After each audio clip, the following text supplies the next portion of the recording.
يا أيها الناس اعبدوا ربكم الذي خلقكم والذين من قبلكم لعلكم تتقون الذي جعل لكم الأرض فراشا والسماء بناء وأنزل من السماء ماء فأخرج به من الثمرات رزقا لكم فلا تجعلوا لله أندادا وأنتم تعلمون وإن كنتم في ريب مما نزلنا على عبدنا فأتوا بسورة من مثله وادعوا شهداءكم من دون الله إن كنتم صادقين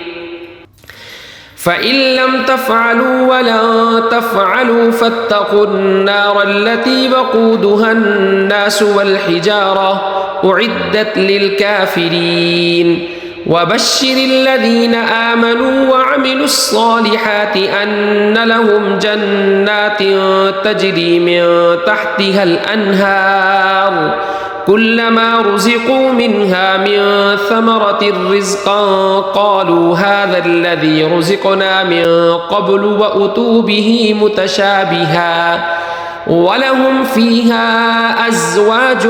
مطهرة وهم فيها خالدون إن الله لا يستحيي أن يضرب مثلا ما بعوضة فما فوقها فأما الذين آمنوا فيعلمون أنه الحق من ربهم وأما الذين كفروا فيقولون ماذا أراد الله بهذا مثلا يضل به كثيرا ويهدي به كثيرا وما يضل به إلا الفاسقين الذين ينقضون عهد الله من بعد ميثاقه ويقطعون ما أمر الله به أن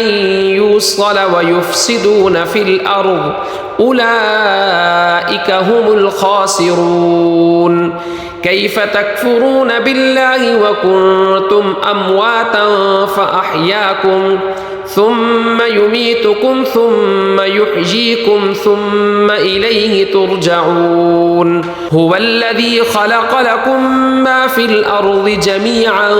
ثم استوى إلى السماء فسواهن 7 سماوات